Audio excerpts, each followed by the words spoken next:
नमस्कार, मैं वंदना अग्रवाल और आप देख रहे हैं रेट इंडिया प्लस। मौजूद हैं इस वक्त हम मोलरबंद में और आज बातचीत करने के लिए हमारे साथ में वीके जैन मौजूद हैं जो कि बदरपुर विधानसभा अध्यक्ष हैं। इनसे बात करेंगे जिस तरह से केजरीवाल को लेकर आए दिन नई नई खबरें सोशल मीडिया पर प्रसारित हो रही हैं, क्या कहना चाहेंगे उस बारे में। सर, सबसे पहले स्वागत है रेट इंडिया प्लस पे। आपका यहाँ पधारने पर मैं आपका धन्यवाद करता हूँ, स्वागत भी करता हूँ जी। सर, केजरीवाल जी को आखिरकार जमानत मिल ही गई, इस पर क्या कहना चाहेंगे।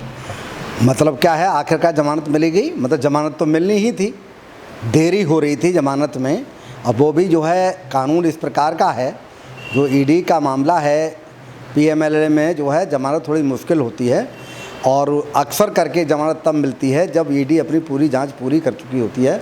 जब ईडी को कुछ मिला ही नहीं तो सुप्रीम कोर्ट को मजबूरन ये कहना पड़ा कि आप या तो उनके खिलाफ कुछ सबूत लाइए, और पुख्ता सबूत नहीं लाते हैं तो किसी भी व्यक्ति को हम लंबे दौर तक लगातार बंद कैसे कर रख सकते हैं। और उन्होंने जमानत दे दी और हम सुप्रीम कोर्ट का धन्यवाद करते हैं। अंतोगत्वा हमें पहले चरण में न्याय मिलने की उम्मीद पूरी हुई है और हमें आगे भी उम्मीद है कि न्याय मिलेगा। पहले भी हमें सुप्रीम कोर्ट पर भरोसा था, अब भी हमें सुप्रीम कोर्ट पर भरोसा है, हमें न्याय मिलेगा। सर, ऐसी जमानत का फायदा क्या कि ना तो वो आम आदमी पार्टी के कार्यालय जा सकते हैं, ना ही किसी फाइल पे हस्ताक्षर कर सकते हैं, ना ही किसी गवाह से मिल सकते हैं, ना ही किसी अधिकारी से मिल सकते हैं, तो क्या फ़ायदा है ऐसी जमानत का। देखिए, जब किसी को जमानत मिलती है तो ये तो रेस्ट्रिक्शन होता है कि गवाह से नहीं मिल सकते हैं। यहाँ पर सुप्रीम कोर्ट ने जो न्याय हमें दिया है वो उसमें कुछ कमी है, उसके लिए सुप्रीम कोर्ट हमें दोबारा जाना पड़ सकता है और हो सकता है हम उस चीज़ को उनके संज्ञान में लाएं कि केजरीवाल जी केवल दिल्ली के मतदाता नहीं हैं, वे सामान्य व्यक्ति नहीं हैं, वे एक आम आदमी पार्टी के मुखिया भी हैं, साथ ही साथ दिल्ली देश की राजधानी जैसे यूनियन टेरिटरी के इसके जो है मुख्यमंत्री भी हैं। और मुख्यमंत्री जी को काम करने का अधिकार न देना दिल्ली की जनता के को खुद को ही दिल्ली की जनता को अधिकारों से वंचित करना है। ऐसी स्थिति में जो फैसला आया है वो बहुत उत्साहवर्धक नहीं है, लेकिन आम आदमी पार्टी के लिए ये भी एक बहुत अच्छी खबर है कि जो जमानत अब तक मिल नहीं रही थी वो जमानत मिली है। तो निश्चित तौर से ये हमारे लिए शुभ संकेत हैं और आगे हमें इस पर जो है चल करके जो है जब केस ट्रायल में चलेगा तो पूरी तरीके से हम बरी होकर के आएंगे। हमारे खिलाफ ना आज कुछ है, न कल कुछ था, ना आगे कुछ मिलेगा। जब कुछ किया ही नहीं है तो फिर मिलेगा क्या, जब कुछ गलत ही नहीं है तो क्या ढूंढेंगे, क्या देंगे, मिलेगा ही कुछ नहीं। सर, आज सोशल मीडिया पे खबरें जारी हैं कि इन सब चीज़ों से, जैसे उनको जमानत तो मिल गई है लेकिन उनसे जो उनके अधिकार छीन लिए गए हैं, इससे परेशान होकर केजरीवाल जी इस्तीफा देने को तैयार हो रहे हैं, क्या कहना चाहिए। देखिए, केजरीवाल जी दिल्ली की जनता के प्रति जिम्मेदार हैं और वो काम करने के लिए आए थे। दिल्ली की जनता ने भी उन्हें मुख्यमंत्री चुना तो केवल काम करने के लिए चुना। अब काम करने पर ही अगर रोक लगा दी गई है, चाहे वो कानून के द्वारा, चाहे वो उच्चतम न्यायालय के द्वारा, तो उनका व्यथित होना स्वाभाविक है। वो मन से बड़े दुखी हैं कि जब हम काम ही नहीं कर सकते तो हमें ऐसी पद पर रहने का फ़ायदा क्या है। ऐसी स्थिति में उन्होंने ये मन बना लिया है पूरी तरीके से कि अगर हमें काम करने की या तो छूट मिले और काम करने की छूट नहीं मिलेगी तो हम इस्तीफा दे देंगे। तो इस्तीफा देने का उनका मन है। वो कभी पद लोलुप नहीं रहे, सत्ता से का उन्हें मोह नहीं है, वो किसी लालच में सत्ता के में नहीं पड़ना चाहते। काम करने की छूट उनको नहीं मिलेगी तो वो इस्तीफा है दे ही देंगे और जो वो दे रहे हैं।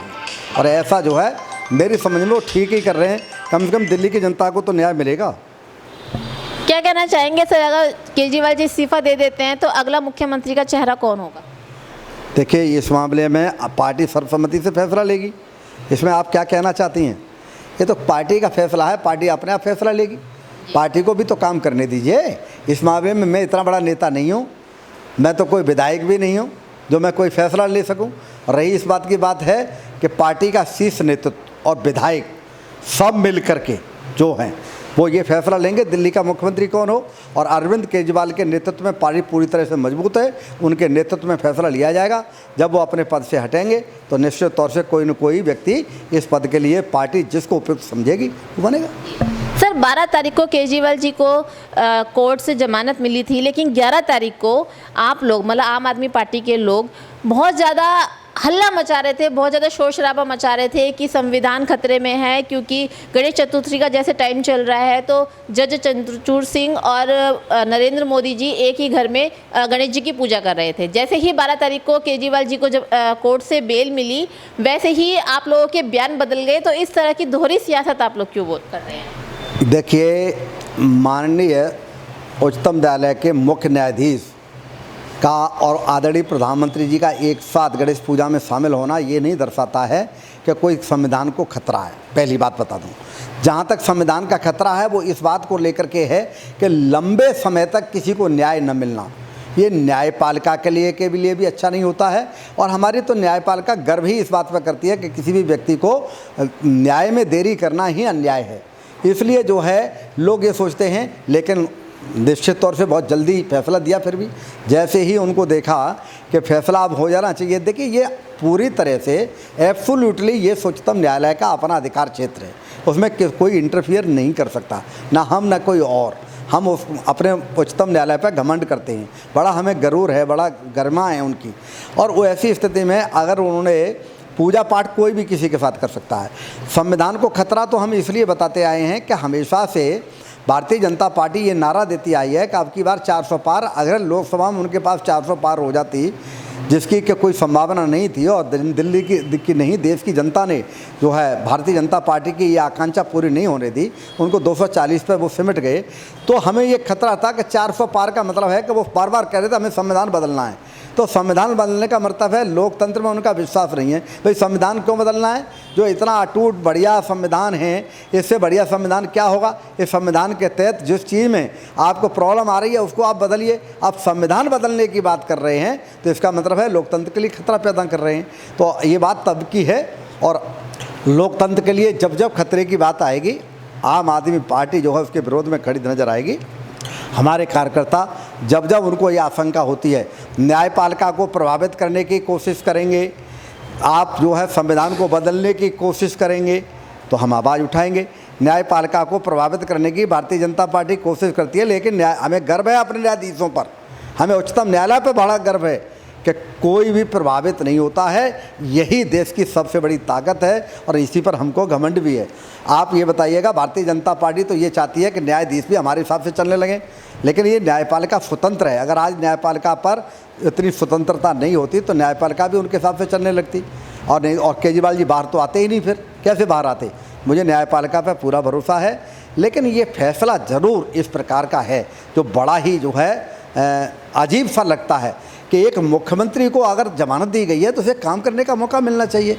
यदि वो काम ही नहीं कर सकता तो ये तो अन्याय सीधे सीधे उस क्षेत्र इलाके की, उस राज्य की जनता के साथ हो जाएगा। जब वो काम ही नहीं करेगा तो फिर किस बात का मुख्यमंत्री है? इसका मतलब है इनडायरेक्टली भारतीय जनता पार्टी ये चाहती है कि ये इस्तीफ़ा दे दें। तो वो इस्तीफ़ा क्यों मांगे? हम खुद ही इस्तीफ़ा दे देते हैं।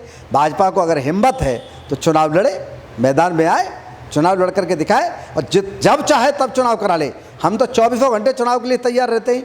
हमारी पार्टी पूरी तरह से हर वक्त चुनाव के लिए तैयार रहती है। उसका एक ही कारण है, हम काम करते हैं। हमारी पार्टी ने काम किया है, जितने वायदे किए थे, चाहे वो बिजली से संबंधित था, चाहे वो पानी से संबंधित था, चाहे वो एजुकेशन से संबंधित था, चाहे वो स्वास्थ्य से संबंधित था, या फ्री कोई चीज़ देने की बात थी, सारे वायदे पूरे करती है। फिर सर लोकसभा चुनाव क्यों हार गए? लोकसभा चुनाव में तो आपको कई बार बता चुका, ये स्पष्ट जो है जनादेश होता है दिल्ली की जनता का कि उन्हें ये पता होता है, दिल्ली की जनता बड़ी बुद्धिमान है। वो देखती है कि केजरीवाल जी प्रधानमंत्री तो अभी बन नहीं रहे। जब तक वो प्रधानमंत्री बनने की स्थिति में दिल्ली की जनता उनको स्वीकार नहीं करती है, तब तक वो ये कहती है कि विधानसभा में तो बहुत बढ़िया है, लेकिन लोकसभा में जब वो कुछ बनेंगे ही नहीं तो किसको वोट दें, क्यों वोट दें?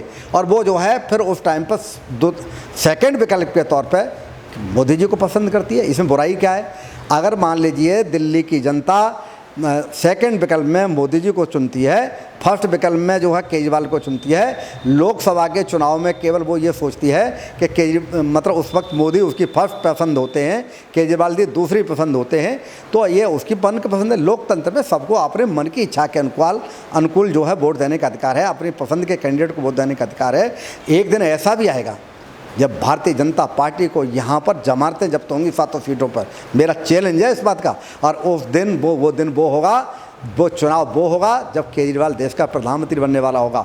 और उस चुनाव के जब रिजल्ट आएंगे तो आप देखोगे 272 का आंकड़ा पार करके आम आदमी पार्टी सबसे पहले नंबर पर होगी और देश में जो है एक अच्छा, ईमानदार, स्वच्छ छवि का व्यक्ति अरविंद केजरीवाल के रूप में जो देश का प्रधानमंत्री होगा, वो दिन भी आएगा। जी सर, आम आदमी पार्टी के कई कार्यकर्ता, कई नेता जेल गए, जो कि एक एक करके वापस आ गए, लेकिन सत्येंद्र जैन जी जो कि सबसे पहले जेल गए थे और अभी तक भी वो जेल से बाहर नहीं आए हैं, क्या कहना चाहेंगे इस पर? देखिए, व्यक्तिगत तौर से भी हमें उनका बहुत दुख है। मैं आपको एक बात बताना चाहता हूं कि कोई पहले आएगा, कोई पहले जाएगा, कोई पहले जेल गया था, कोई बाद में जेल गया था। अब ये कानूनी प्रक्रिया है, अदालत का मामला है, कोई पहले आ गया, कोई बाद में आ गया। उनकी किसी की जांच जो है काफ़ी हद तक आगे बढ़ गई, उसमें अदालत ने फैसला ले लिया और बता दिया कि कुछ नहीं निकल रहा तो करेगा। अब अरविंद केजरीवाल जी जल्दी जैसे आ गए और हमारे नेता जल्दी आ गए, सत्येंद्र जैन जी भी बहुत जल्दी आ गए, निश्चित तौर से बहुत जल्दी। उनके खिलाफ भी कुछ नहीं है, लेकिन क्या है, उनका मामला कुछ कॉम्प्लिकेटेड बना रखा है ईडी वगैरह ने। उस कॉम्प्लिकेशंस में टाइम लग रहा है, लेकिन अब वो कॉम्प्लिकेशंस भी दूर होगी, क्योंकि सुप्रीम कोर्ट की एक सोच है कि अनिश्चित काल तक किसी को भी एक बहुत लंबे पीरियड तक बिना जांच के नाम पर बंद करके नहीं रखा जा सकता है। यदि जांच सीमित समय में पूरी होती है तो जांच के परिणाम लाइए। यदि आप उनके खिलाफ कुछ ला नहीं सकते हैं तो हम जमानत देंगे, और उसमें सुप्रीम कोर्ट आगे बढ़ना शुरू कर दिया है, तो निश्चित तौर पर सत्येंद्र जैन को भी जमानत मिल जाएगी। अगला खेल आपको बहुत जब मिलेंगे, आपसे बात करेंगे, तो आप देखना सत्येंद्र जैन भी जो हमारे बीच होंगे और सम्मान के साथ जो है वो पार्टी में आएंगे, और उनका दिल्ली की जनता बेसब्री से उनका इंतज़ार कर रही है। सत्येंद्र जैन के खिलाफ ना अब कोई चीज़ साबित हुई है, ना आगे कोई चीज़ साबित होगी। वो हमारे हीरो थे, हमारे हीरो हैं, हमारे हीरो रहेंगे। ये थे हमारे साथ डॉक्टर वीके जैन जी। केजरीवाल जी को लेकर जिस तरह की अफवाहें सोशल मीडिया पर चल रही हैं, जिस तरह की बातचीत चल रही है, उसके बारे में हमने इनसे बातचीत करी है। बहुत महत्वपूर्ण मुद्दा जो आजकल सोशल मीडिया पर चल रहा है वो है कि क्या केजरीवाल जी इस्तीफा देंगे, और अगर केजरीवाल जी इस्तीफा देते हैं तो अगला चेहरा कौन होगा मुख्यमंत्री के लिए। देखने के लिए बने रहिए हमारे साथ राइट इंडिया प्लस पे। नमस्कार।